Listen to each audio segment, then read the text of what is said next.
Hey everybody, welcome to the Reactors League Podcast, episode number 3. I am your host, Chainsaw Reacts, the lead admin for the Reactors League. Today, my guest is the second admin to be appointed in the Reactors League, Anthony Knight. What is up, man? Yes. What's going on?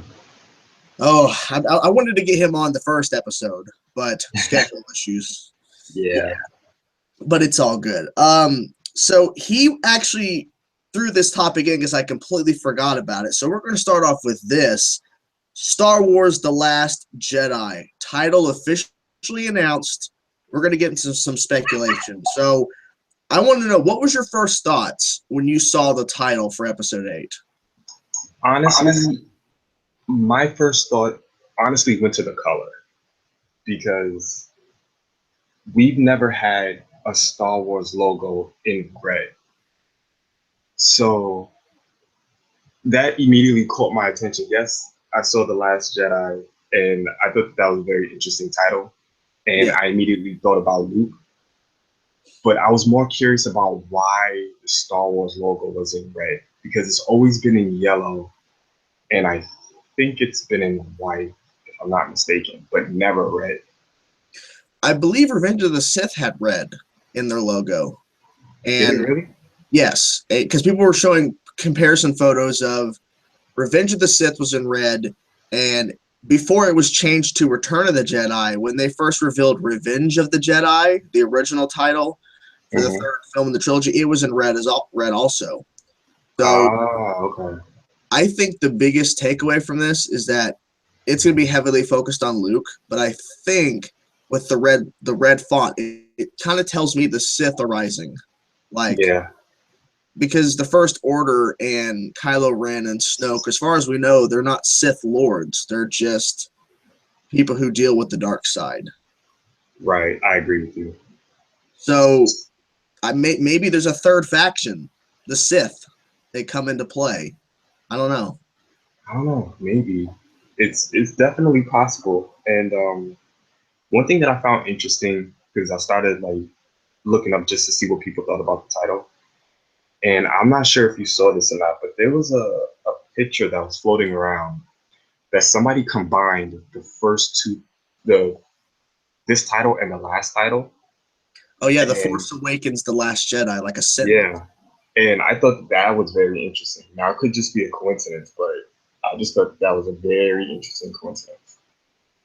Yeah, because if it turns out the third film completes a sentence that makes sense, then that'd be the first time that that's ever been done. Because you can't go, okay, so A New Hope, Empire Strikes Back, Return of the Jedi. That doesn't make a sentence. No, The Phantom Menace, Attack of the Clones, Revenge of the Sith. No, nothing. So Nothing. it could be a coincidence, but maybe there's some trickery behind this. Maybe they're doing it for a reason. It's possible. I would not rule it out. But another thing that I caught myself thinking about, The Last Jedi, it's as much as everybody automatically thought about Luke, um, isn't the word Jedi kind of the same way, even if you make it plural? So couldn't it be in a sense of talking about both of them, like both Luke and Rey? Everyone was bringing that up as well because a lot of people were like freaking out saying The Last Jedi is probably meaning Rey. That means Luke will die. But then people quickly fought back and said Jedi can be singular and plural. So, but people argue saying that if it was the plural sense, wouldn't they call it the last of the Jedi? But I mean, the Last Jedi, I mean, it still could mean pluralized as Luke officially trains Rey into becoming a Jedi, and they're the Last Jedi. That's it. It's very possible because I fully think that um, when we start episode 8, um, Luke is gonna train her. Like, I'm not sure if it's supposed to start directly after episode 7 ended, or if there's gonna be a time gap. I've heard both, um, but I'm fully expecting Rey to be trained in this movie. Yeah, I think it's been rumored that it's both, but I've been hearing that apparently the beginning of the film takes place when Luke and Rey first meet. Like we get to hear their conversation after she hands him the lightsaber. Oh, okay.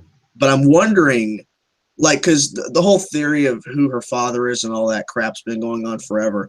Wouldn't it be crazy if, like, the opening dialogue from that scene is Luke reveals that I'm your father, Rey? Like, that would blow people's minds. Like, It what? really would. It really would.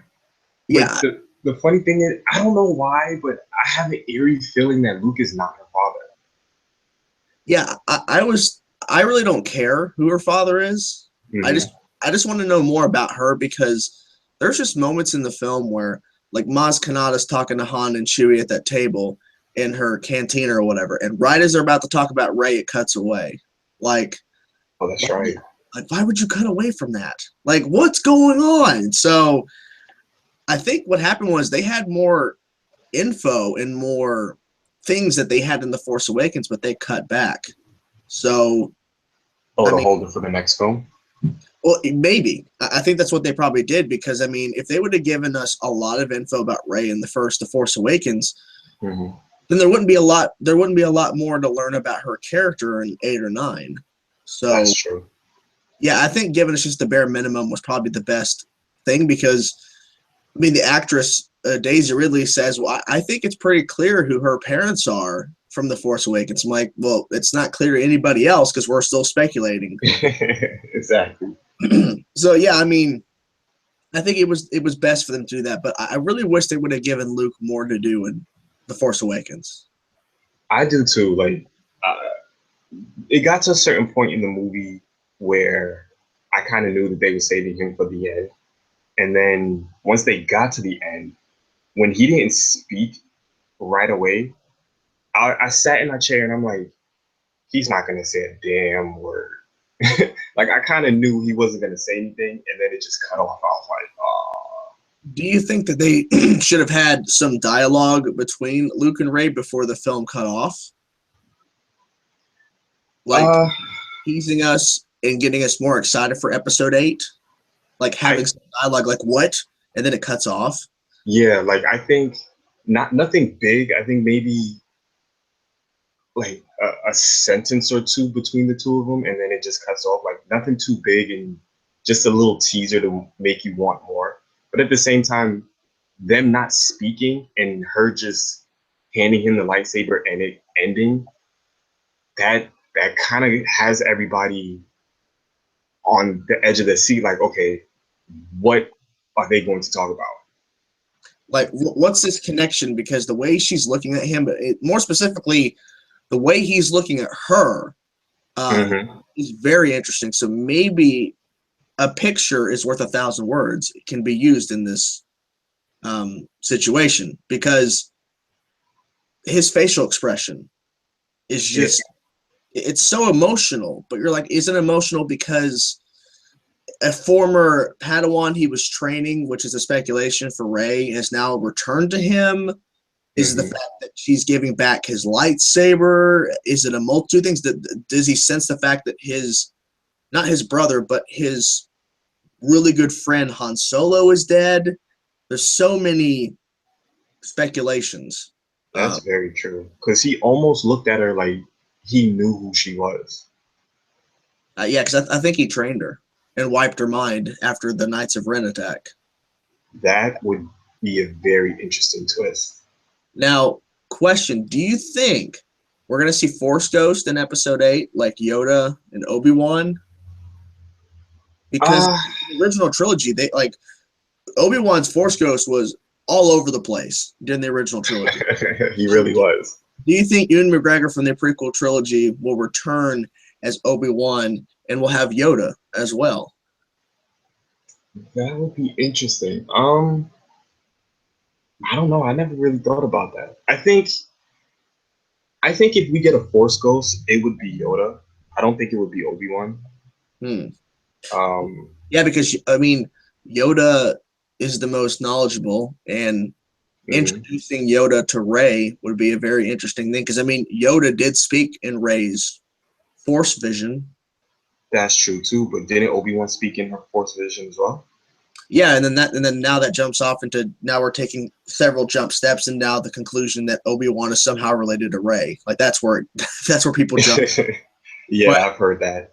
I've heard that. What I really love, because I actually just finished the show a little while ago, was the Clone Wars animated show, and I love that show. they explain in the very last couple episodes why Yoda went to Dagobah, like why he went to that planet. Was it called Dagobah? The planet? I remember. Yeah, he goes there because the Force is so strong there. So, What if Luke takes Rey to Dagobah? What if? That would be interesting. Huh.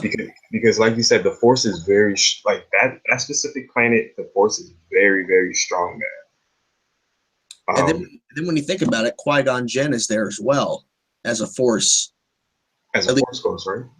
Not really a Force ghost. He didn't specifically learn it fully. That's how they kind of explained why.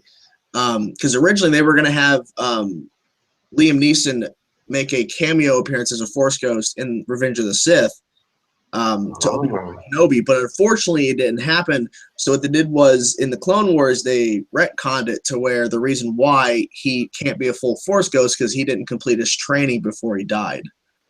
So, okay. So what if they go to Dagobah and Yoda's Force Ghost is there, obviously, and then we get to hear Qui-Gon Jinn, Liam Neeson, return as a voiceover to be kind of a mental Force Ghost type thing. That would be very, very interesting. And then Rey learns all this information about the Force and all this stuff. And then this could be a way for Luke to train in how to do it. So, because we know Luke's eventually going to die, so Luke can come back as a Force Ghost. Right. But to be honest, I know a lot of people were talking about it, and a lot of people lost their minds because as soon as they read the title, everybody automatically thought that Luke was going to die. And to be honest, I was already expecting Luke to die in episode 8. I'm not expecting him to last until episode 9. I would be very surprised if he did. Only because it's kind of like with Yoda dying.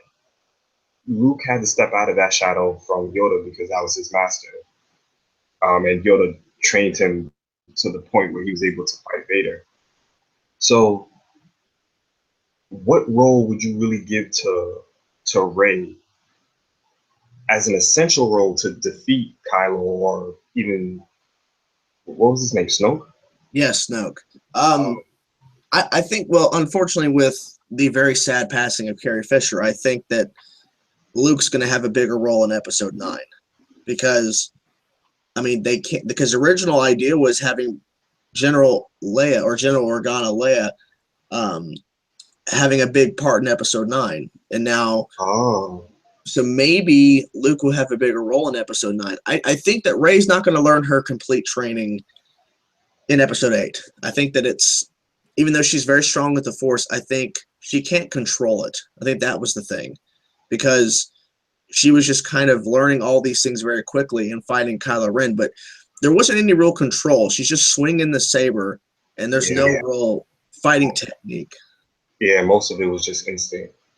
Yeah, so I think that she will not be able to complete her training in 8, but I think that episode 9 she will, and it's probably going to be a showdown between Kylo Ren and Rey, and then Luke and Snoke, I think. That would be interesting. But we don't know if Snoke has a saber. We don't know if Snoke is a Sith. We just kind of assume he's just the overseer of the First Order. Yeah, he's a very mysterious character to me. Do you believe all the theories that he's a former Star Wars character that hasn't revealed himself yet? Or do you think he's just a brand new character? I think he's just a brand new character. I don't think, because I've heard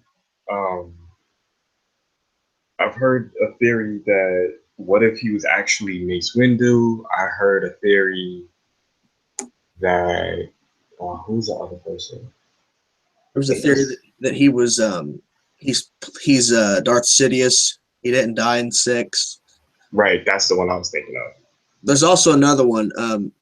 if you remember briefly, they mentioned Revenge of the Sith about Plagueis, Darth Sidious's master. Mm-hmm. That this could be Plagueis, but I don't think so because the way they've described his race, like the race of like a Sith or whatever it's called, it doesn't look like Snoke at all. So, not at all. So I don't think it would work. I don't know, but yeah, no, I think he's a brand new character. I don't think that they're gonna make him into a previous character. I feel like if they did that, I feel like that would be a little bit more of a cop out. And it would kind of make the universe a little smaller because it's not a new character we're getting introduced to. It's just exactly a character we thought died or whatever that is now alive somehow. Exactly, because even if it was a past character, you got to think about it. The Force Awakens takes place, what, 30 years after Episode 6? Roughly, yeah.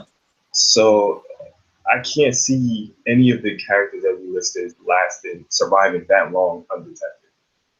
Especially Mace Windu. I mean, he was getting kind of old before he died. Exactly. And that was what, 50 years, 60 years before? Force Awakens. Exactly. So yeah, I don't think so. Yeah. So final thoughts on The Last Jedi. Do you think that we're going to see any major character deaths in 8, or do you think it's going to be more of just very bad things happening to them leading into 9? Well, originally I thought that the major death was going to be Luke. But that's because I didn't know that they had plans to make Leia a big role in Episode 9. So now that you mentioned it to me, I can see him surviving 8 now and having a bigger role in Episode 9. So I think that they're just gonna go through more bad shit leading up into 9. And a theory that I did want to ask you about. Did you hear about the theory of basically Rey and Kylo switching sides? Like, the theory of Rey going dark and Kylo Ren. I honestly don't think that they're going to do that, but I just thought it was an interesting theory. It's interesting, but I just can't see it happening. The main reason why is because Kylo Ren killed his father, and I can't see them trying to redeem him after the killing of Han Solo. True. In my personal opinion, I think it's just too much, and I don't know. I just don't see Rey going to the dark side because she just seems to be one of the purest Star Wars characters in terms of heart and, just being I don't know, very positive about things. And she's able to, and look, and like she saw Han Solo die. She didn't immediately go dark and all this shit. She fought against the guy that killed Han Solo, and she was being a Jedi in a way. So I don't know. Yeah. I just don't know what else could happen to her in order for her to go dark. But that's just me. Oh, how can we forget this? What about Finn? Like, not everybody, but you have some people who think that he's force sensitive. Do you think that he's force sensitive? It's possible. I mean, he was able to use the lightsaber pretty decent, but it wasn't like great. But it's possible that he is. I mean, I don't know, because I mean, he was taken when he was a little kid, right? And then forced to become a soldier. So I mean, anything's possible, because I mean, that's what they were doing in the Clone Wars animated show. They were trying to find force-sensitive kids, and that's right. So maybe Finn is a force. Maybe they'll reveal that. Maybe it will be revealed that he also is force-sensitive. I think that would be very interesting. Yeah. Well, there's a lot of stuff more to speculate, but yeah, I love the title. Yeah, I like the title too. Yeah, I didn't know what to expect, honestly, but the red font color surprised me, but I love the title a lot. Now I wanted to talk about this next because I know you are the biggest fan of this character. So, Superman's black suit in Justice League. How long will we see it in the film? They've teased it I'm assuming you saw that fake photo that went around of Henry Cavill in the black suit, right? Yeah, I saw Yeah, it was terrible Photoshop. But it. um, do you think it's going to play a huge role in the film in terms of when he comes back, or do you think it's going to be like a brief moment of him in a black suit before he changes into the iconic red and blue? um, I think when he comes back, I think when he comes back, he'll be in the black suit.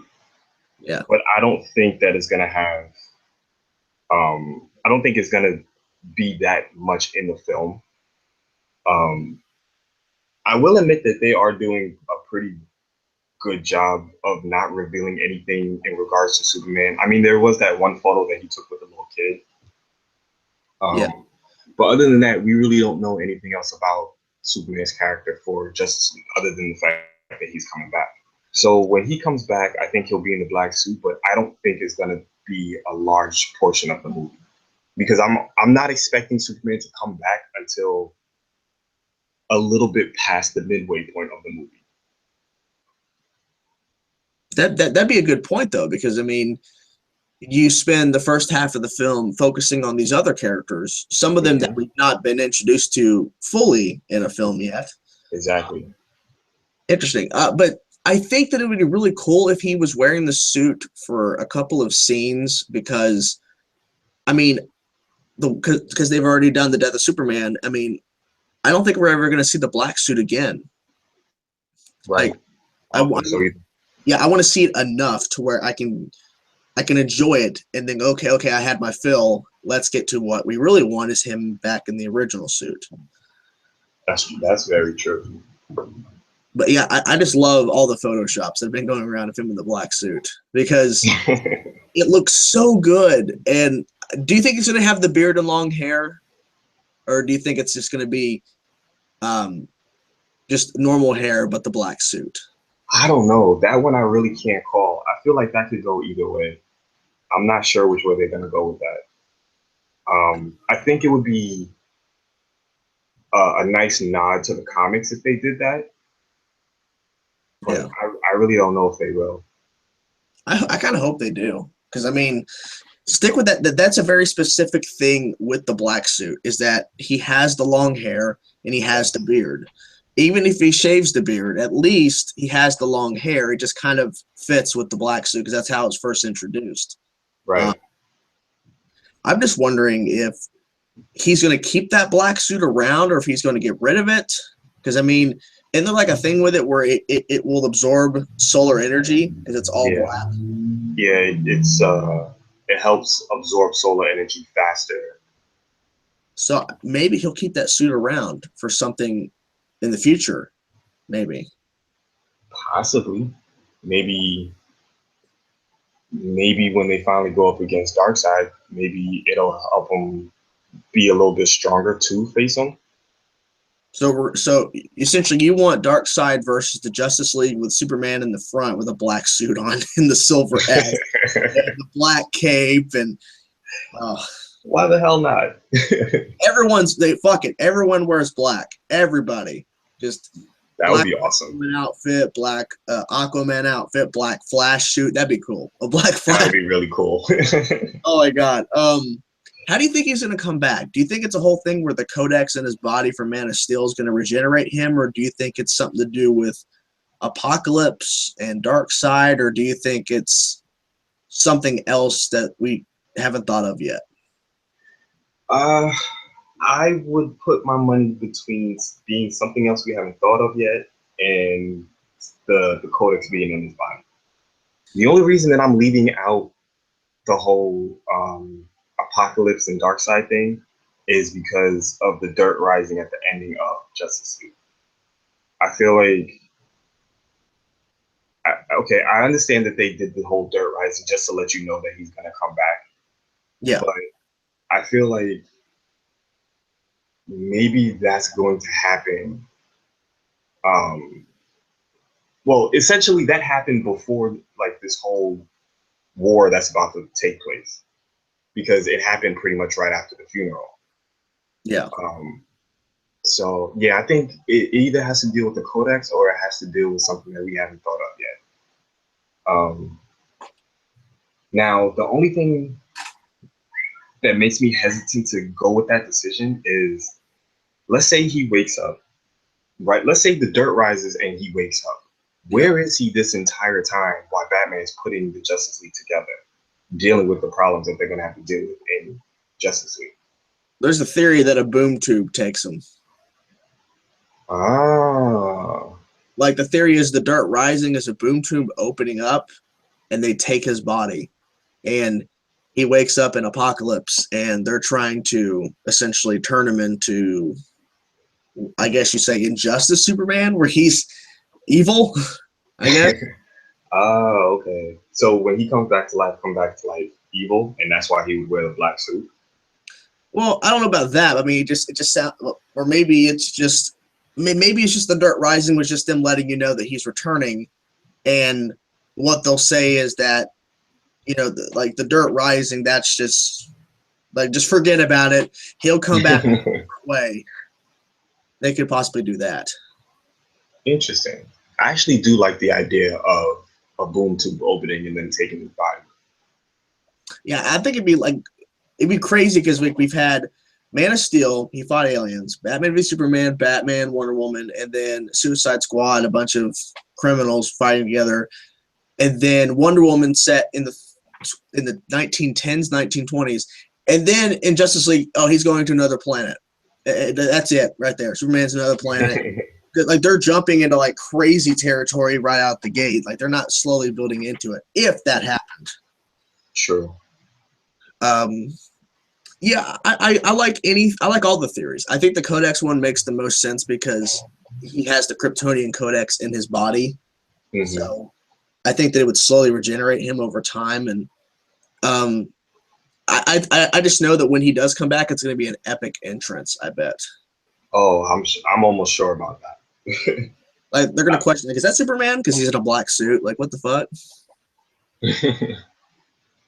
But yeah, I'm really excited for the film in general because, I mean, they're doing a lot of crazy shit. Like Batman's got all the vehicles and he's got his tactical suit, and Cyborg looks really badass. He really does. He's not even a cyborg. Just call him the Terminator. Like that's what he is. I feel like that's exactly what he's gonna be in this movie. Like, I feel like Cyborg is gonna shock a lot of people in this movie. Like, do you think it's being main focus in Justice League? No, I don't think he's gonna be main. I think the main focus is gonna surround Batman and Wonder Woman. I think they're gonna be the main focus, and everybody else is gonna be like, I don't want to say side characters, but more like supporting characters where you get to see them, you learn what they do, you learn little bits about them just to get you intrigued, and then you learn more about them in their own individual films. I think what they'll do is Aquaman is going to be shooting at some point this year, and the film's supposed to come out next year. So what it kind of tells me is that I'm thinking since that's happening for Aquaman and the Flash has a TV show so people kind of understand his powers and all that, I have a feeling Cyborg is going to get the most attention in Justice League because he is the least known character in the film in terms of Justice League members. And I bet you Warner Brothers and DC are scared to death about the Cyborg movie because he's so that's probably why he's going to get a lot of attention in Justice League. Okay, I can see that. Yeah. Because to be honest with you, when they first announced the Cyborg movie, I was shocked. I didn't think that they were going to do that because he's the least known character out of the Justice League members, like you said. So yeah, that shocked me. Do you think they're going to turn the Cyborg movie into a Teen Titans movie instead? That a lot of people are waiting for that, so I think that would be awesome. Just to see certain characters doing the Judas Contract. I cannot wait! I cannot wait for Judas Contract. Well, I mean, DC Animated is doing that, so it makes me think that they might be doing that. Number one, because that's a really good story, but number two, it could be planting the seed of Teen Titans in people's heads. So when they announce a Teen Titans film and replace the Cyborg movie, then, you know, it'll be a better fit, I would think. Okay. I can see that. Especially if they introduce a new Robin in the Batman movie, and then we get Raven somewhere along the lines, then, you know, you can kind of expand from there. That's very true. Because who knows which characters are going to pop up in this Batman movie, but I am hoping to see a Robin, at least one of them. We'll probably get a flashback to Death in the Family, I bet, for Jason. Probably. And I really hope so, because personally, because I really don't think it's going to be the first one, but personally, I think the sequel to this Batman film should be a Red Hood sequel. All about Red Hood, yeah. All about Red Hood. Like that whole Under the Red Hood storyline, like the animated movie, they should do something of that nature. I could see it happening. I even though we're off track here with this, but it's fine. It's in the. But I think what they're going to do is they're probably going to introduce us to a couple of main big villains for Batman in the Batman movie, to kind of introduce us to their own version of Penguin, their own version of Riddler, because we haven't seen them yet. And they've already teased the Riddler with question marks around the cities and BVS. So I think we'll get that. And I do think that Jared Leto's Joker will come back in Batman. Oh, yeah, I do too. Yeah. But back to what we were saying. So Superman Black Suit, I think I think it's going to be awesome. I can't wait to see it. I don't know. I hope they don't show it in a trailer. That's all. Just don't show me it in a trailer. Agreed. I don't do it. Please don't do it. I hope they learn from their mistakes from the trailers that they put out for BVS. I do too. I think that they did, but yeah, because even though we saw, well, I think they kind of did, because in BVS they showed off Doomsday. Hype moment. Hype was real, but they revealed it in the trailer. In Suicide Squad, even though the villain was,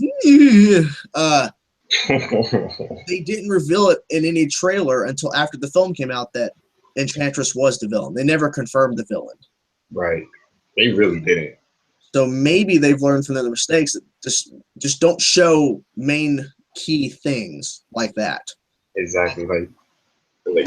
They showed Enchantress kind of hanging out or saying certain lines, but they never showed her fighting against them. Right. Exactly.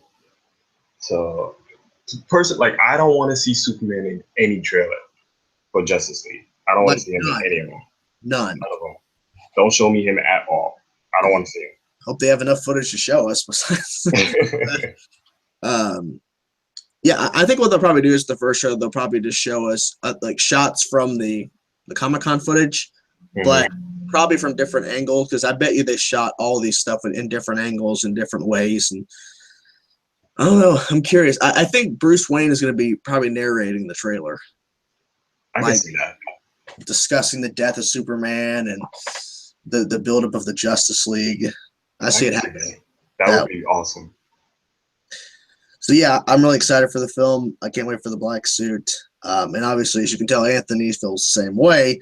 Oh, of course. Superman is his favorite character of all time. Yes. Of all time. All time. Next up, this has caused a lot of controversy online, and we all admins had a discussion about it. Arrow Season 5, the new Black Canary, ?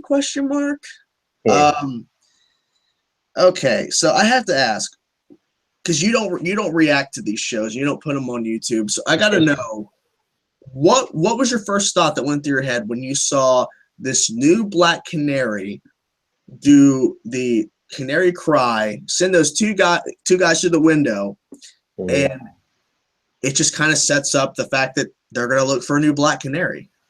Okay. So pretty much how it happened for me, as I'm watching it and they cut to the bar and two guys are messing with this woman, I was expecting her to have like a quick little fight scene with the two guys, like I can already tell off of her demeanor that she was gonna be a badass. So I'm like, oh, I'm sitting there and I'm like, okay, these two guys are acting like assholes. They're about to get the ass beat. When I heard the Canary cry, I was like, you've got to be fucking kidding me. I was like, so I'm in a state of shock at the moment when everything was going on, and as soon as it went off, I'm like, so she's gonna be the new Black Canary, and I was just like, huh? So I was a little, I was confused.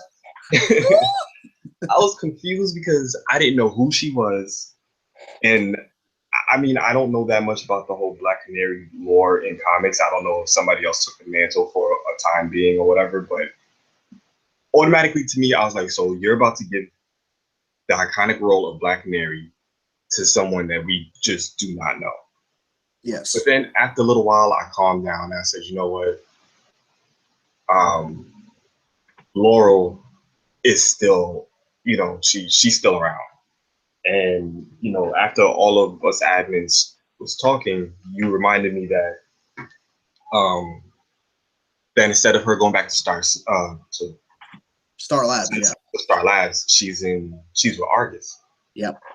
So I'm like, okay, so she's going to come back, and eventually, I think Oliver is going to get through to her, and I don't think that she's going to be the exact same way that the original Laurel will be. I think that she's going to be a more violent kind of Black Canary. Yeah. But I think that Laurel will eventually come back. But as for this new Black Canary, I think she's going. Honestly, I think that she's going to be a decent addition to the team because I saw the promo for the next episode. Yeah. And based off the promo alone, you could tell that she's going to be a badass and that she's going to kind of give them a little bit of issue. But I think that's an understatement. But I think that she's going to be a decent addition, but I don't think that she's going to keep the mantle because she's either not going to want it or she's going to die. Yeah, it's unfortunate for there was a quote I wanted to read. There's actually two things I want to read. The first one is from Mark Guggenheim, who's one of the showrunners for Arrow, and this was released before the episode aired, but it's very interesting. So he says, without commenting on the spoiler, I would say that the episode ends with laying a very specific seed, with a very specific game plan on our part that we hope to see come to fruition. So that kind of tells me that they're laying the groundwork for a new Black Canary, but that sounds like they're laying the groundwork for her to maybe take the mantle, like you said, but ultimately leave or dies by Prometheus. Exactly. Because, I mean, if people don't want Olicity, people don't want it. No. What if Oliver and this new girl, who is going to become the Black Canary, become romantic in a way, just like Black Canary and Green Arrow are? And what if Prometheus takes that away from him and kills her? I think it'd be devastating, I think, for him. And then also very specific, I do also want to read, because this is very interesting.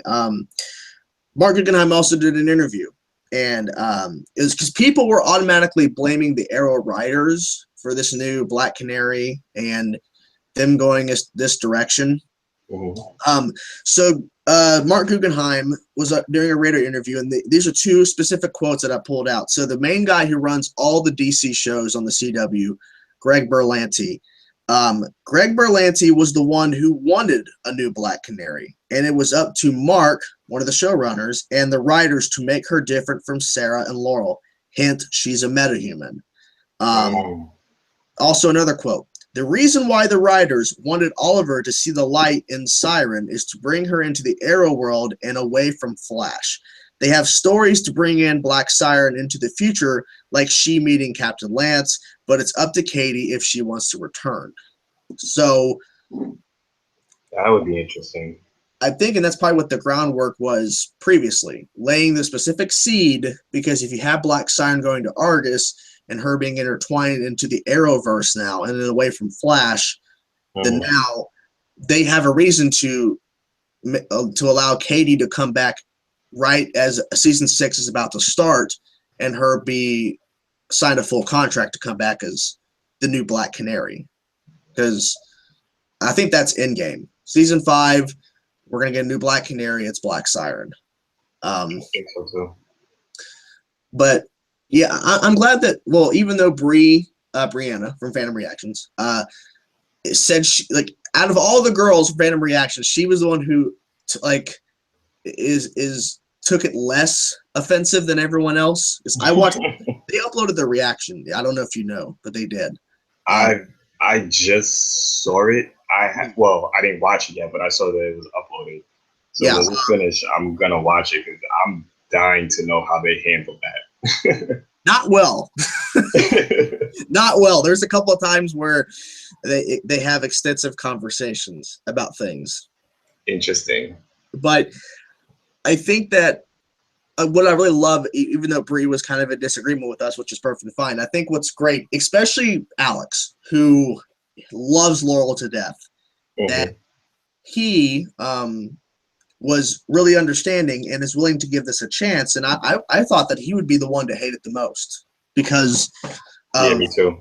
Yeah, so I'm shocked, but I kept arguing it over and over and over, and I got to a point where I just couldn't handle it anymore. It's like the Arrow show is not the comic books.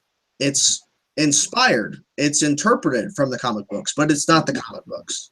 So to argue, well, Black Canary in the comic books is only this individual or it's this individual, it's not anybody else. Okay, fine, but this is not the comic books. If it was, they would call it Green Arrow instead of Arrow, and they would have had Black Canary be actually Black Canary since day one, but they didn't. They had Sarah Lance, but where was the complaints about that when Sarah Lance was the original Black Canary? Like, I don't know, because people fell in love with her immediately. Yeah, so what's the difference now? Because when we first got introduced to her, we didn't know who the hell she was until a couple episodes in, and then they revealed Sarah never died on the island. But now they've retconned it to where her name was Canary. She was not Black Canary. Bullshit. She was the Black Canary. Because if you're gonna say, well, Laurel's the Black Canary before she died, well, it was just like Sarah. Sarah doesn't have the canary cry. She had devices that made it to where it's like a canary cry, and same thing for Laurel. So if you're going to say, well, Laurel Lance, Earth 1 Laurel Lance before she died was Black Canary, but not Sarah, well, then your argument's invalid because they both did the same thing. Exactly. So to me, I'm open to the show because people just say the episode was garbage. To me, it wasn't. I wouldn't go that far. No. Now, could it be interpreted as a bad episode? It all depends on how you think they dealt or how they handled Black Siren's character. Well, personally, I liked the episode. Yeah. Because I felt like this episode was the most that we have ever gotten a canary cry in one episode. Whether it's from the devices or being a metahuman, like just at all. Because every time you turned around, there was a canary cry here, canary cry there. And personally, I loved it. Yeah. So, yeah, overall, like, I thought it was still a good episode. I mean, yes, you can have your little nitpicks, and I know a lot of people was pissed off with the ending. Because, like you said, everybody wants to refer to the comics, which is fine. But like you said, it's inspired by the comics. And I think they even say inspired by DC Comics.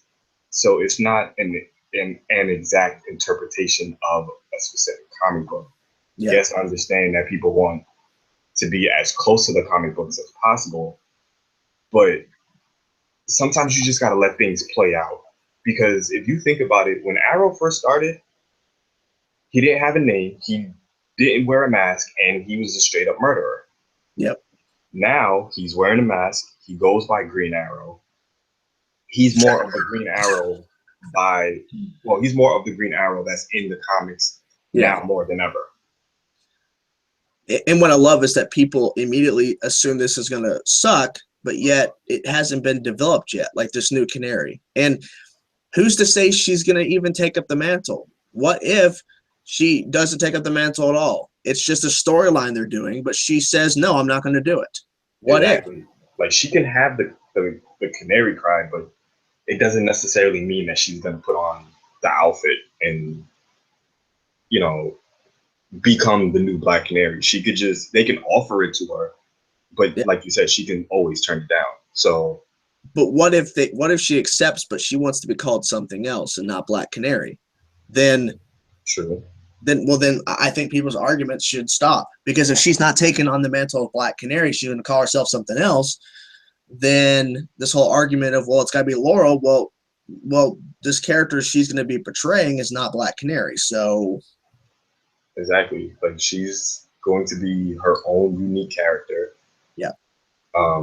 Either way you put it, I do not see this character going past season 5. No.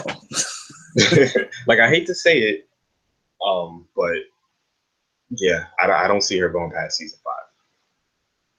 Yeah, I think it's just too. It's now, if she was introduced in the first episode of season 5, maybe I could see her lasting. But the fact that they introduced her so late into the game, and the fact that in the promo she's being very defensive and does not want to be a part of the team, which means, oh, she's going to come around, everything's going to be happy hunky dory, and then boom, you're dead. Then you're done. Because, I mean, even though they introduced what was it? It's Detective Malone, Felicity's boyfriend, in the first episode of season 5, it was bound and determined he was going to die, because the development was very little of his character, and the only development they did was when Felicity was around. That was it. Exactly. Well, to be honest, I didn't think that his character was going to die. I thought that they were going to break up and he was just going to, you know, disappear into the wind. Kind of like Patty from Flash season 2. Exactly.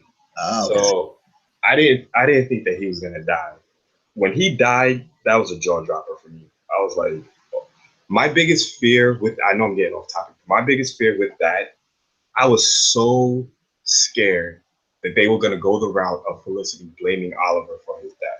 And I was sitting there waiting for it. I was like, oh, you don't fucking do it. Exactly. And I am so happy that they didn't take that route. I was so happy. I was like, thank you. You know it was Prometheus. Thank you.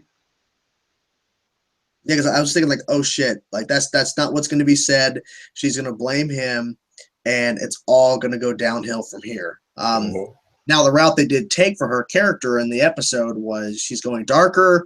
She's training, which that scares me a little bit, to be completely honest. But I think to me it's logical why she's going this direction. She killed 15,000 people with a nuke in season 4. Her boyfriend dies at the hand of her ex-boyfriend, but it's Prometheus's fault. So now she has more of a reason to take Prometheus down besides just, oh, he's just a bad guy. Now she has a personal connection to why Prometheus needs to be taken down. Exactly. And with her quote-unquote training, honestly, to an extent, I kind of understand it, because she does get kidnapped a lot. So like all the time during season 1. Exactly. So I understand the training and her wanting to defend herself. But I swear, and I'm going to say this now so that it'll be forever on YouTube, if she goes the vigilante route, I'm not watching Arrow anymore. Oh, God. I promise I will stop watching Arrow. I will do it. Okay, I'm getting off topic, but I will do exactly what I ended up doing with Gotham. And yes, I understand Gotham got a lot better, but I lost all interest in Gotham. So I feel like that's exactly what would happen if they take the route of Felicity being a vigilante. I will just be like, you know what? Fuck it. I'm done. Just get rid of it. Just done. Just done. Just over it. I completely understand. And people are even saying they're done with the show because of this new Canary, even though we have no idea who the hell she is. And if it turns out that she got her powers because of the particle accelerator. I'm like, God damn, that thing is still affecting people. Like, Jesus Christ. Like, they're still introducing characters that have been affected by the particle accelerator that happened 3 years ago at this point. Exactly. Yeah, it's just ridiculous. What is the next topic? I don't even remember. I think I remember. Wait. Okay. So, did you have anything else to say in that discussion in terms of Canary or just in general? Or No, that's about it.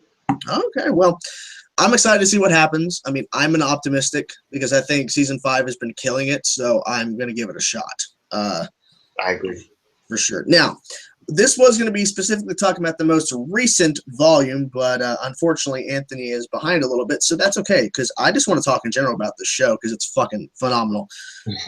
RWBY, god damn it. Anthony here, and Torchwood and Brianna were basically, when I was just commenting, saying, I haven't seen RWBY before. They all told me, you need to watch it. You need to watch it. Yes. And I binged the hell out of the show. I binged all 3 volumes before Volume 4 started. And now I can't get enough of it. It is such a good show. It really is. I have to ask, with not including Volume 4, which volume so far, from Volume 1 to 3, which one is your personal favorite? I got to give it to 3. The 3? Yeah. I have to give it to 3.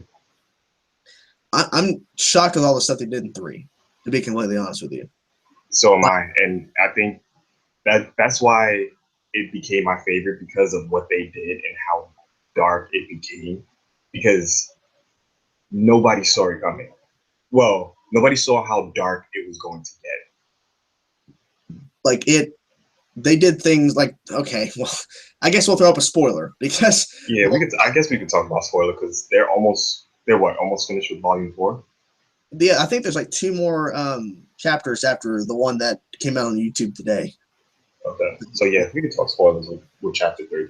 Yang getting her arm chopped off was, even though I was kind of told that and I kind of knew it was going to happen, I just didn't know when it was going to happen. That was the thing.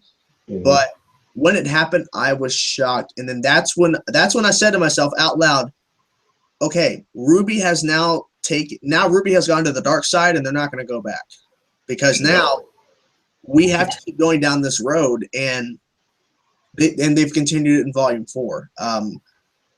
They're expanding this universe, and I think it's really, really good on them, because I can see RWBY having spinoffs. Oh yeah, definitely. Do you think they would do a spinoff in the future or a past, or do you think it's going to be maybe them focusing on another part of the RWBY universe during the time of all of this going on? I don't know. That's a hard one, because all 3 of them are really great ideas.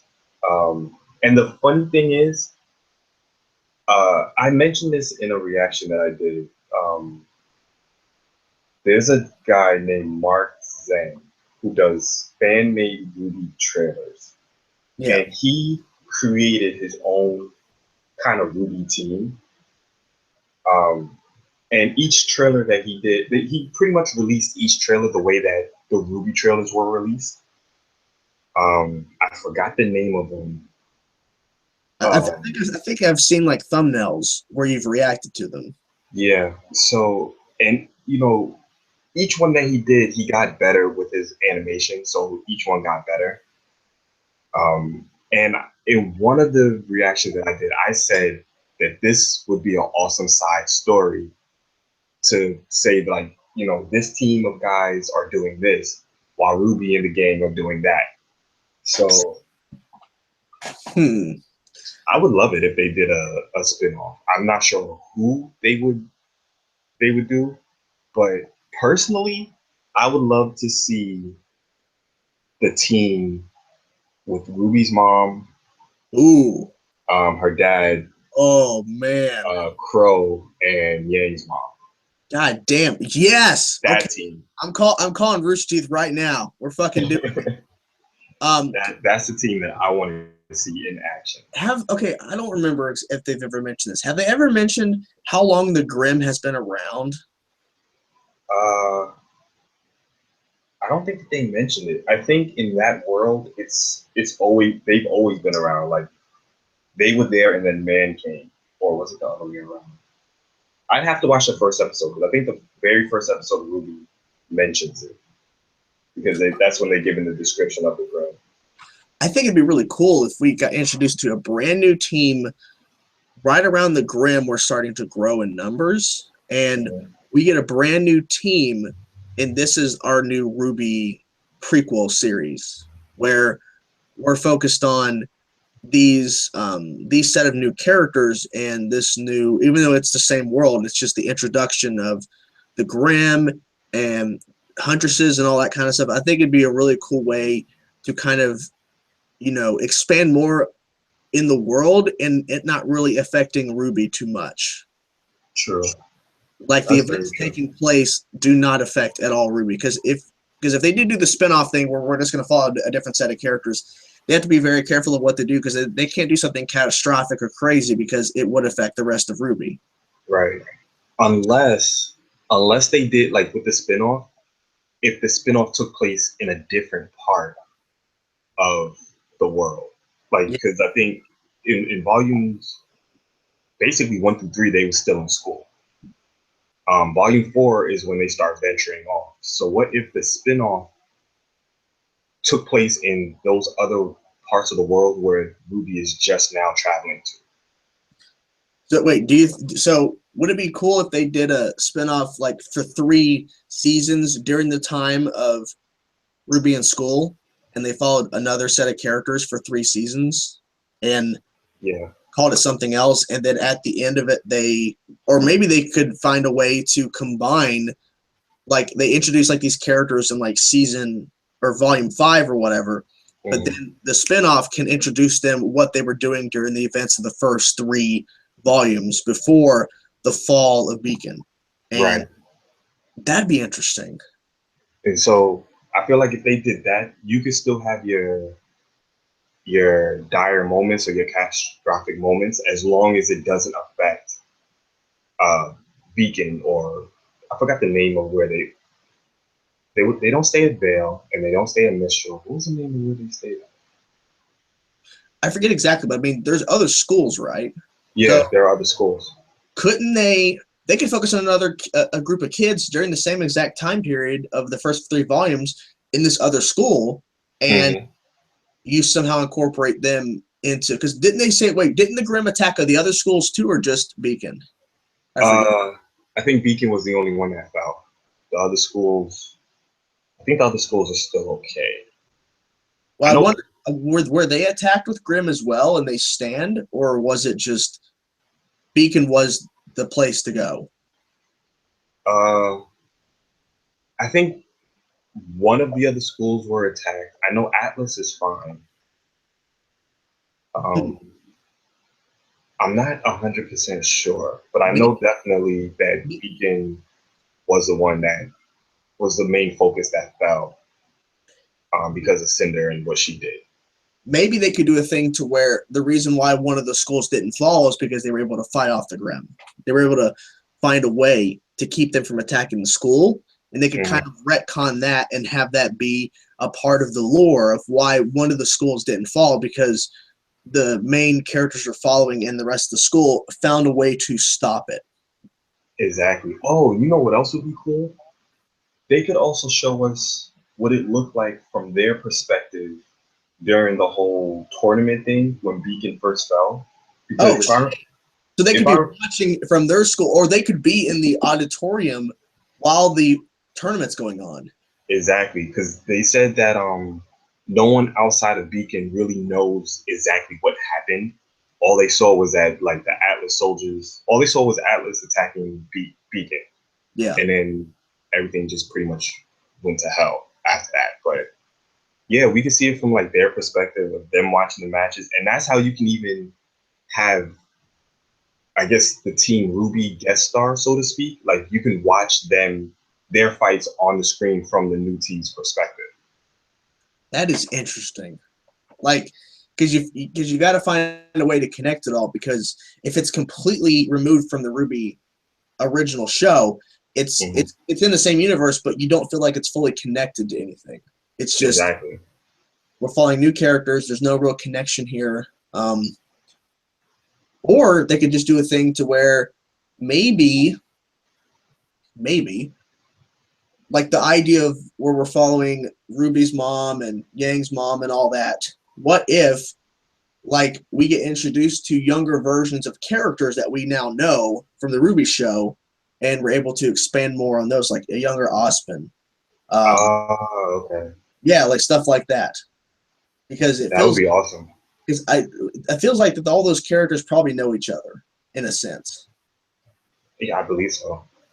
I mean, because Crow knows Ospen, so you would think if Crow knows Ospen, Ospen has to know about Yang's mom, Ruby's mom, Yang and Ruby's dad. He has to know who those people are. He can't just not know. He has to, because matter of fact, Ospen did tell Ruby that she had did she say something about, I think he said something about her having her mother's eyes in the first volume. And then my question is, Ospen, what were you doing with Ruby's mom, you whore? That's my question. So I think you're right. I think Ospen knows them all. So yeah, that would be interesting to see that story play out. Because I mean, the whole theory at first was when we first got introduced to Oscar in Volume 4, was that he's a young Ospen. Yeah, I remember everybody talking about that. And I'm pretty sure that you guys are at the point where you know who he is, so I'm not going to ask. Yeah, we know who he is. We know who he is. But it's interesting. Trust me, I can't wait for your reaction because it's going to blow your fucking mind. All to say. But I'm so glad I'm into the show because in general, I'm not really big on animes. Like, I love Dragon Ball Z. I don't know if you count Pokemon or Yu-Gi-Oh! As anime shows because they're really modernized for America. But sure. RWBY is just so unique, and I think the reason why is because they found a really cool design for it, and the fact that it's made by a company that I love, and it's voiced by a bunch of people that I know. So maybe that's why, but I just love the fact that it's an anime show about monsters fighting these human beings or these different races of people, and the main character is a girl. And she's a teenager too. She's not like an older woman. She's not like a master huntress. She literally did not. She knew how to fight, but she had so much to learn. Exactly. And it was interesting. That was the direction they took, because they could have easily made this show focus on another character entirely, like Yang, and if you focus on the more adult of the sisters, and she's been at school longer. They could have did that, but they didn't do that. So they focus on the least experienced one, I think, out of all of them. Yeah, I would say, because I mean, Weiss had to have been trained because she's part of a Dust Company family dynasty thing. Blake is just mysterious in general. Well, now we know the White Fang and all that stuff, but she was just very mysterious. But yet you knew, don't fuck with Blake. Like, don't mess with Blake. You knew. But yeah, and Yang is just an older sister, so obviously she has more experience. Exactly. But yeah, I love the show to death. I can't get enough of it. So do I. And personally, I know a lot of people have problems with it, but personally, like, I love the animation for Volume 4. Like, it's my favorite animation out of all volumes. Oh yeah, it's really beautiful, and especially the episodes you haven't seen yet. They have some really cool moments and scenes that look so good, and you go, there was no way, because in my personal opinion, there's no way people can complain about this animation. It looks so damn good. Exactly. Especially the lighting when it's like dark outside. The lighting is just great. Oh, yeah, it's just which episode was that? I think it was the episode where Jean was training by himself in the forest and he was listening to a recording of Kira. Yeah. Like, that whole scene and the scenery and just RWBY walking through the forest with the fireflies, like, that whole shot was just beautiful. There's a scene where Blake is chasing after an individual. I won't get into specifics that you haven't seen yet. And it's black. It's dark outside. It's black. There's specific lightings and all this kind of stuff. It looks really good. Like, and you would think that it would kind of look really, it would be hard to do because Blake is in all black, like that's her outfit. But it works really well. Like, it looks phenomenal. And I will sit there in my reaction sometimes for Volume 4 and go, holy shit. Like, I'm watching an animated show from an internet company. Like, this is not a studio company. This is not a television company. This is an internet company that basically worked for like 10 plus years to get where they are today. And they're producing, probably, in my personal opinion, one of the greatest anime shows ever made. Yeah. And I mean, and with the fact that they officially announced Volume 5 is coming, that I heard about that. It's probably gonna get even more intense. I can see that. Like, I was telling people that the darker tone of RWBY isn't going anywhere anytime soon. No, especially with the fact of how they ended Volume 3 and how Volume 4 is going so far, and some of the things they've done. I just can't see them in Volume 5 reverting back to the happy, because they're not in school anymore. That was what made it kind of innocent and fun, because they're in school, they can kind of have some fun. They're not in any real danger because they have teachers and they have instructors around them to protect them, because they're not that experienced. But they had to be put to the test because there was no way getting out of it. You had to fight for your life in Volume 3 at the end. Yeah. So now they have nothing to protect them. So now they have to fend for themselves. Exactly. Now they're actually becoming real huntresses. Huntresses. Hunters. Hunters and huntresses. Hunters. So I guess, final thoughts for RWBY. I mean, it's phenomenal. Like, I don't know what else to say. Yeah, there isn't really anything else to say. Like, anybody that asks me, should I watch RWBY or should I react to it, I always say yes, do it. You will love it. It's a lot of episodes, a lot of volumes, but I mean, and a lot of chapters, obviously, but it's worth getting into. I mean, just shocking. Just some of the stuff they've done. Jesus. There were some moments I wish I would have recorded my reaction to previous chapters before Volume 4, but... Oh, like in Volume 3? Yeah, because, I reacted to the final 2 episodes of Volume 3, but there were some moments I wish I would have recorded my reaction to certain things. Like, damn it. Because it was so good, I just wasn't thinking. But, yeah. So, the final topic, and I guess I'll just name off a movie, then you can name off a film. Most anticipated films of 2017. I guess we just kind of go back and forth of films we're anticipating, and we'll kind of discuss it. So, the first one I want to talk about, the trailers have been fantastic. Logan. God damn. That movie looks phenomenal. Logan looks really, really good. And at the same time, it looks like such a different X-Men kind of movie. Like, you saw the most recent trailer, right? Yes. How did you feel about the X-Men Comics edition? Them having that a part of the lore now, that there's X-Men comics that have been written for these characters. I thought it was interesting.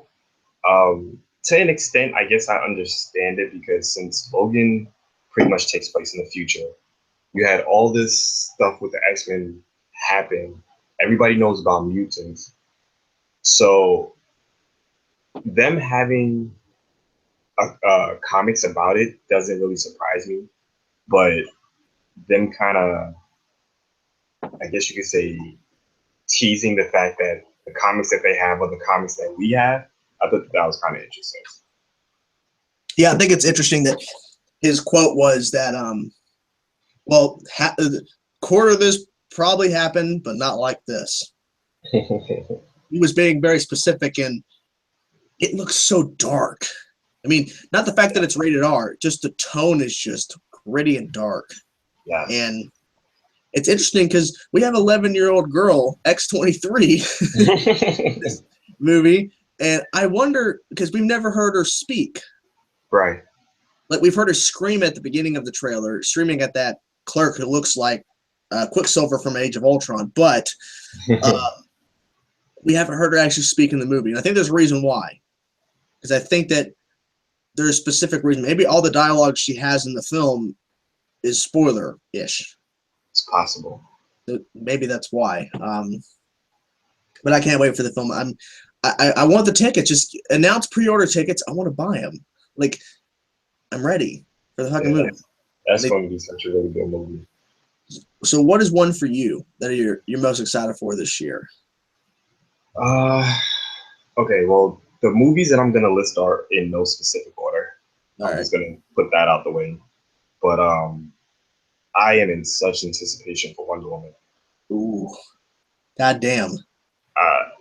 Because not only is this her very first movie ever, this is an adaptation of Wonder Woman that we've never seen before.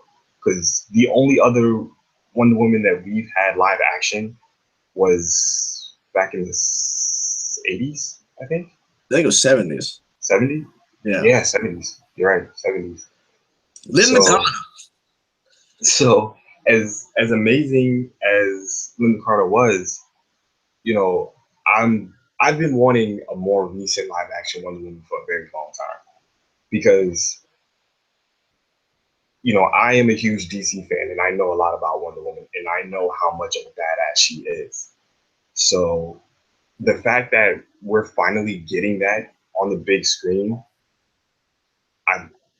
I'm super excited. Like I wanted to see a Wonder Woman movie before I even saw her in Batman v Superman because I already knew that she was going to be a badass. Just by the pictures they put out. Just by the pictures, yes. Yeah. So I can't wait for that. I think it's interesting that they took the route that she's as old as she is. Yeah, like she's like 10, like 5,000, 10,000. I think it was 5,000, 3,000, something like that. She's old as fuck, as they say. Yes. So I'm surprised that they took that route, but honestly, it actually makes sense why they took that route because the Amazons don't age once they're on the island. I think once they hit a certain age, they stop aging. So it makes sense to an extent. And I'm very curious to see what happens in the movie that makes her turn her back on mankind. Do you think it's going to be something to do with Steve Trevor? Yes. Yeah, I think that makes a lot of sense. That'd be something to do. I hope he doesn't die, but I have a feeling. Like, there's been some comic iterations where he survives and he's an old man when she finally is in the United States, but I don't know. They might go the route of taking him out. It's possible. Unfortunately. Another film that I'm really excited about. I mean, I'm surprised that not one of us said it sooner. Spider-Man: Homecoming. Oh, yes. God damn. I love the fact that now he's in the MCU just makes it 10 times better. Agreed. Like now he can interact with anybody in the MCU. And I think he will eventually. Well, because he's interacting with Tony Stark for sure. And there's rumors that Scarlett Johansson's Black Widow will be in it. Interesting. And, well, even though this is not the movie, I mean, Infinity War, he's in that movie too. So, I mean, he's interacting with everybody. But I love what they're doing so far in terms of marketing Spider-Man: Homecoming. It looks fantastic. It really does. And I really, really like the fact that they took his costume back old school with with his eyes being able to move. Yeah. His even the wings. Now that caught me off guard. I was and as soon as I saw it in the trailer, I was like, holy shit, they actually brought it all the way back to him having wings. And a lot of people actually don't know that Spider-Man used to have wings. So it helps him that was interesting. Yeah. So, but I truly love this suit. I really, really like it. I didn't think I was gonna like it because it was mechanical, but I really, really love it. What do you think about Vulture's design? I feel like Vulture's design is gonna have to grow on me. Maybe if I see more of it in the next trailer. Yeah. Not saying that I absolutely hate it, but it's gonna have to grow on me. Yeah, I personally really enjoyed it. I mean, it's a more modern adaptation, but I couldn't see Michael Keaton in a green leather outfit, and I just no. No. I couldn't see it. No. Interesting. Yeah, for sure. What's another one for you? I don't want to keep listing DC movies, but you already know Justice League is up Goddamn, there. man. Yeah. I don't even need to say because all these characters are gonna finally be on the big screen all at the same time. Yeah. My personal opinion with Justice League, I love the cast.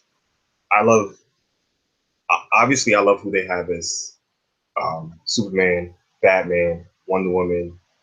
I think Jason Momoa as Aquaman was a genius idea. They had to make him a fucking badass. They had to, and I feel like that they did. I feel like Aquaman is going to shut all the Aquaman jokes up either in this movie or his own movie. Yeah, I agree, 100%. I like who they had for Cyborg. I don't know that much about him, but I can see him as a Victor Stone. Yeah. And the most controversy with the Flash is that everybody wants Grant Gustin, or felt as though that Grant Gustin should have been casted in this film. Now, can you imagine Grant Gustin's Flash suit next to those? It looks so weird.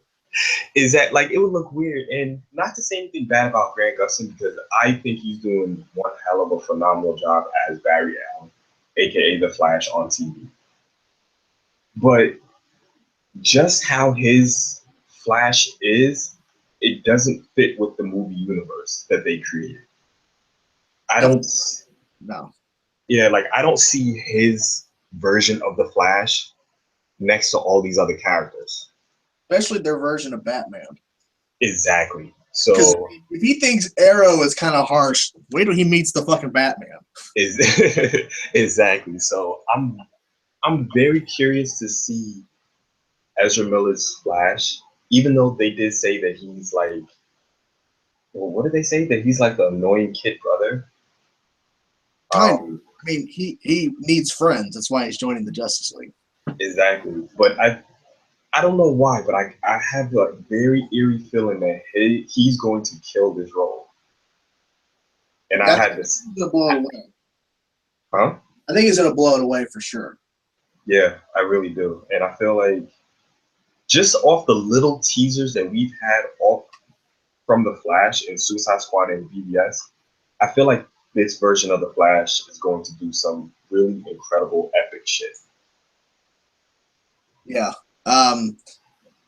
For me, okay, so I'm gonna throw a little curveball in here for this next film.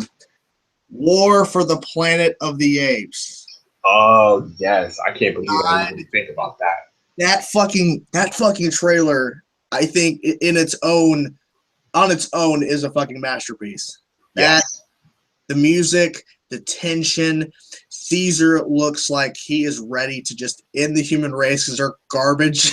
Like I would even side with, because there's a shot where even humans are fighting along with the apes against these other humans. It's like, yeah, I would probably side with the gorillas, not because they could kill me, because I don't want fucking terrible people out here trying to kill them just because they can talk. Exactly. Like, and that's honestly all it really is. It's just the fact that they're smart and they can talk. Yeah, and that's what causes problems. Oh, and they can ride horses. Apparently that's an issue too. But yes, War of the Planet of the Apes looks incredible. It looks like looks like it's going to be the best one yet, for sure. Oh yeah, I agree with you on that one. Definitely. Okay, another one that I am looking forward to. I'm almost sure it comes out this year. I can't remember if it comes out this year or next year. Thor Ragnarok. Is that this year or next year? Yep, this November. Okay. I'm looking forward to that. I'm looking forward to that because I keep hearing rumors that somehow, some way, Hulk is supposed to be in it, but just based off of how the second Thor movie ended, with basically Loki taking over, I need to see what happens. Well, because Hulk is confirmed, and they actually also confirmed Doctor Strange is going to be in it. Seriously? Yep. Hulk is officially confirmed because you know how the Planet Hulk storyline where Hulk is on a planet and he has to fight big creatures and stuff like that? Mm-hmm. Well, they're including that into Thor because of rights issues. They can't do a Hulk standalone movie because Universal or whatever, some other company has distribution rights. Okay. So they're including the Hulk storyline, Planet Hulk, but they're also having Doctor Strange because they're trying to find Odin. Because you mentioned Loki was pretending to be Odin at the end of Dark World. So Doctor Strange is being brought in to find Odin and possibly fight with them at the end against the big motherfucking Surtur, the goddamn demon, you know. Interesting. Yeah. I did not know Doctor Strange was supposed to be in it. Now I'm even more excited for it. Oh, yeah, for sure. Fucking hype, as they say. I mean, just the fact that we're going to see Thor and Hulk together fighting humongous creatures and beings, it's just like, take all my money. Like, this is what they were doing during Civil War. Like exactly. While Civil War is going on, these petty little humans in their costumes, they're fighting gods and shit. Yes. That's what they're doing. Like, here you go. Just take my money. Give me my ticket already. Yeah, I'm ready for a trailer. Like, even though it's not coming out to November, just give me a trailer. Oh, like, yeah. Just give me something. Just give me whatever. Whatever you can give me. I'm going to throw another curveball at you. The Fate of the Furious. And I'll tell you why. The Fate of the Furious is so interesting because, number one, it's the first film after Paul Walker's death. So, and I feel like Furious 7 was phenomenal. Like, it was the best they could do in that sort of situation. But the Fate of the Furious, fucking Dom going against them. What? What is happening? Like, I don't know. I need a full explanation for that because I'm not gonna lie. When I first saw the trailer, matter of fact, even in my reaction, I didn't even flip my shit because I'm like, how the hell is he turning against his team when in every single movie that he's been in with the Fast and Furious, he's been talking about family this, you don't turn your back on family. And now he's going up against his family. Like, that's the big twist. What? That's the big twist. Exactly. Yeah. So I don't know. There's a rumor that the reason why he's turning against them is because Charlize Theron's character has Paul Walker in his family. So, I mean, even though Paul Walker, he's not dead in the franchise, his character, Brian, is still alive, and his wife and children, they could say was simply, if you don't work with me, Dom, I'm going to kill your best friend, Brian, and his family. So that was a theory because there's a shot where you see a picture of Paul Walker and his family together in that trailer. Okay. That was the theory that, she has them. That's why Dom is against them. Well, to be honest, I think that's the only explanation that I can think of. I can't think of any other reason. Because none of the other ones make any sense. Exactly. Why would you turn on them after all this time? Exactly. I just hope that whatever the reason is, that it's something that makes the audience go, okay, I get it.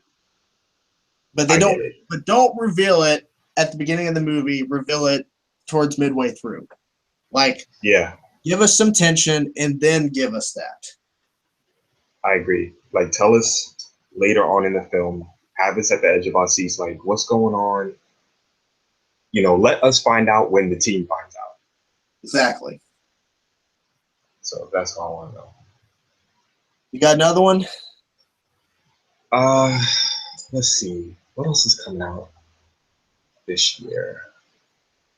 I'm trying to think of something that's non-superhero related. Oh, I got one.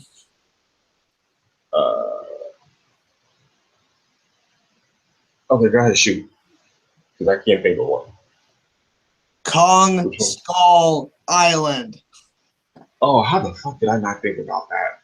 Well, it's so close. I mean, how did I not think about that one? They're doing something really different with this one because it's They really are. Not set in the 30s, and we're assuming that this is a young Kong. He's not like old, grown up. He's still young. Yeah, I heard that rumor that he was still young, and by the time he gets older, he's going to be even bigger than what he is in this movie. Yeah, well, he has to be big enough to fight Godzilla. Exactly.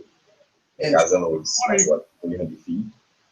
The fact that they got Tom Hiddleston to be in the movie, like got Loki to be in the movie, really? All right. Okay, whatever works. John Goodman's in the movie. Samuel Jackson, even though he's in every movie ever made. I was just about to say that. He's in every single movie. Everything. He's in the MCU. He's in this. He's probably going to be in the DC Extended Universe at some point. Probably. He was in the movie I saw recently called The Legend of Tarzan that came out last year. He was in that too. Oh, that's right. He's in so many things. Oh, I can't. It's just ridiculous. But I love the fact that we're getting another Kong movie because the last one was 2005, and I mean, it was a modern retelling. Well, not really modern because it was still set in the 30s, but it was a modern retelling of the classic story. Like there was nothing really more they could do with it. But yeah, it still took place in the 30s. Yeah. And like you said, it was a basic retelling of the story.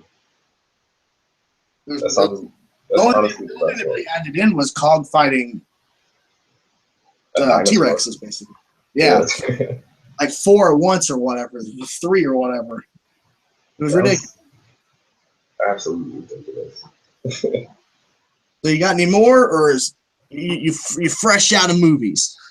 Let me think. There is one that's coming out. What's the name?